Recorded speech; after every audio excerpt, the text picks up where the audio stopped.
Welcome to today's video on things I wish I knew when I started out in cybersecurity. Now, first up, we've got job application requirements. They really are just a wish list for most companies. They know they're not going to get everything on the list. They want to get as close as to what is on the list as possible, but they will accept less. Now, a lot of people make the mistake of thinking these are the requirements. If you don't meet all the criteria, then you're not going to get the job, and that is simply not the case for a lot of companies.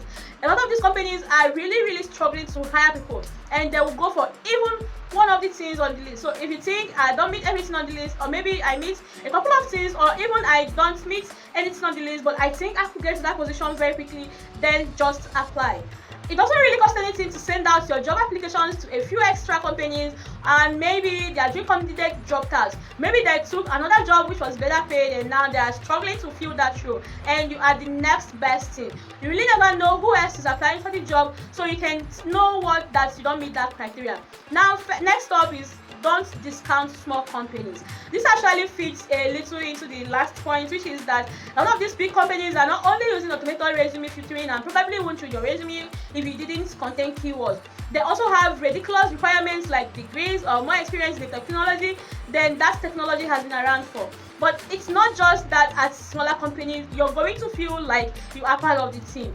Like you actually have real influence on the direction of a project, whereas at big companies you're going to feel more like a cog in a machine that you just feed your work into this black hole and you never really know where it goes. And you can get a feeling of like you are actually doing something at these big companies, but it usually comes with a leadership role. Whereas I worked at a very small company. I was one of maybe 5 people on my team, and I could see the product of my work.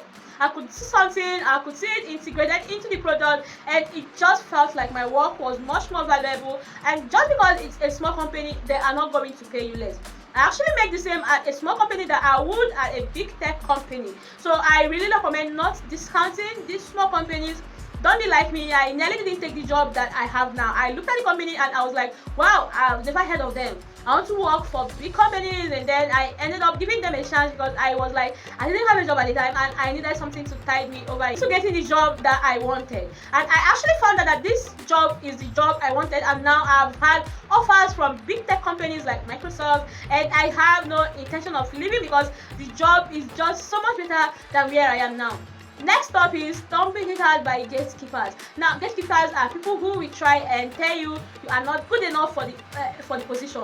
But most of the time, they are doing this because they doubt themselves. They are basically trying to make themselves feel better by telling other people they are not good enough and that they won't make it in the industry, because then if these people are turned away, it gives the person in question a better chance at moving up in the field. And most of the time, pretty much all of the time, these people are at the very bottom of the field. They are like kind of the underperformance, the people who just aren't very good, and basically they have to try and push people out of the field because they are scared that this will impact their own career and you will run into them pretty much immediately. But if you go on to social media, into like InfoSec, Discord, and just do not be these headsins. Don't even listen to them because most of them are really doing it out of insecurity. There's pretty much an endless ongoing debates about whether you need a degree to make it, and the answer is unquestionably you don't. And most people will swear on your life that you have to have a degree or else you're not going to make it in the field. And I'm currently a partner at a tech company. I'm not even like a low-level employee. I'm a partner and I never had any formal qualifications. I just went for a degree. I never went for certifications. I know not only can you make it, but actually how easy it is with the right path. Now, following on from that, the right path, so there is no right path for everyone. The right path is the path that works for you. You will find a lot of people telling you that, oh, you have to go this way, you have to go to college, you have to get a degree, then you have to start as an intern. And you've got other people saying, oh, just like start your own company, and the truth is there is no path into InfoSec. In fact, out of all industries I've seen, InfoSec is the most diverse. If you look at, say, the medical industry, then a lot of people are going to come from a med school background when it comes to InfoSec. When I started out, there were not just that qualifications, there were certifications, there were degrees. The closest you could get is a computer science course, which would be wholly useless for InfoSec. And as a result of most people come from a lot of different backgrounds, like cybersecurity pretty much touches the entire industry. I know people who were IT support at schools and their schools got hacked and then they started looking into the cybersecurity side of school administration. I know people who are farmers who basically got in through the tech side of farming, and it's the same with the medical field. You have a lot of people who come from a medical background, they went to med school and then they got interested in the security of medical devices. And they sort of pivoted slowly into cybersecurity, obviously bringing into understanding of medical technology with them. And we need all of these people. We need people who have medical backgrounds and understand medical technology, and we need farmers who understand farm machinery, because we are just doing security. We don't know how the stuff necessarily works, we don't know the use cases, and it's very easy in InfoSec to say, oh, we should do this for security, we should prohibit users from doing this, and then you find out that this is a very common use case which actually makes the user's job untenable. So I recommend listening to the advice from these people on what they think the best part is, just to get ideas of what it might work for you, but don't pretend you have to take that part. Just think, oh, that actually sounds like a good idea, maybe I'll go and do that. Like, oh, they went and got a simple free certification to boost their knowledge, maybe I will go do that. Or they watched YouTube videos, maybe I will go do that. But if you don't find yourself trying to follow someone else's path, especially if it's clearly not working, because you know that this is no set path, you can really just get into the industry in whichever way you want. Now, next up is salaries. Salaries are going to be quite much confusing for a lot of reasons in InfoSec. And one of the common things with tech is a very rapidly growing industry, and that means that salaries grow too. The tech industry is currently in need of new tech people, so that means offering more and more money for new employees. And what we've actually created is this reverse rated system, where the longer you've been at the company, the less you're going to make, because these people were hired like back in the 90s and early 2000s when tech wasn't as big of a thing.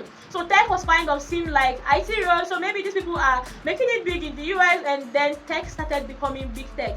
So a lot of these people just stayed in their roles, they worked at the same company for 10 years, and then the company is like, wow, we really need more tech people. How can we incentivize more tech people? And they did that by offering salaries in the hundreds of thousands. So I've seen it at companies where you have people who are in their 50s, who have been working at the company for 20 years and they are making 60k per year. Then you have this fresh out of college grad who is making like 250k a year. And this actually fits into a kind of distortion of salary expectations, because option sites like Glassdoor, people who don't really want to publish their salaries while they are still working at the company, because although it is legal, there is risk that they retaliate against you for doing that. So people basically post their reviews of companies and their salaries once they leave. Now, most of the people who are leaving are going to be the older generations who are fed up with their 60k or 50k salaries, while others making it around 200k. So they are going to leave, they are going to report their salaries to sites like Glassdoor, and as a result, the salary range you're going to see on this site may actually be significantly lower than what the new grads are getting at that company. So it's important to actually talk to people working at a company, especially people who have recently started. Don't make the mistake of assuming that the longer someone's been at the company, the more they are going to make, because that's actually not the case. So talk to some people who have started recently in the past 1 to 2 years and ask them for their salaries, because that will give you a much better idea of what the actual salary ranges are versus what the salaries were 10 to 20 years ago when the older generations working there got paid. Now, in another point of leading on from the one that the salary is not the entire picture. A lot of tech jobs are comes from stocks or businesses, so you will find even for really high-end jobs, salaries will often sit around the 100 to 150k mark, with the rest coming in compensation. And there is all kinds of benefits for that, especially taxes. So it's important to look at the go package and not just the salary, because comp is very different to other industries. I see a lot of jobs where the salary is the minority of what you get paid. I'll be something like 45% salary, and then maybe have bonuses, have stock, and it's very rare that you actually see a salary which is even more than half of the total compensation. Now, one point is why you don't specifically need anything at all to actually get into InfoSec. There are things which can help. Certifications can definitely boost your credibility. Being able to program will boost your ability to work. You'll be able to automate things, and that adds a lot of value to you as a person. So I recommend looking at job requirements, as not a requirement, but cross-referencing between different jobs and applications and trying to get an idea for what would be helpful.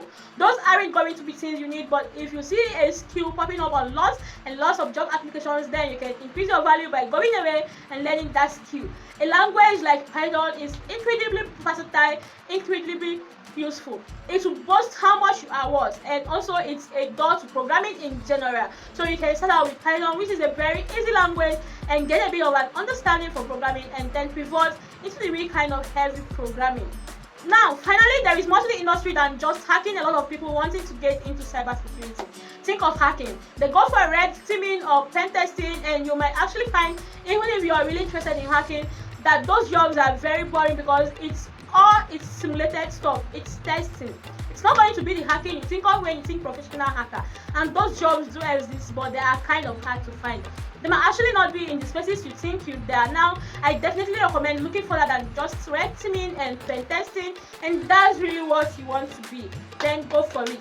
But if you're probably going to find out it's not what you think it is, and also they are the two most oversaturated industries in InfoSec, because that's what everyone thinks of when they think of hacking. They think, I'm going to be a pen tester, I'm going to be a red teamer, and then as a result, everyone who wants to get into the industry start out with those two.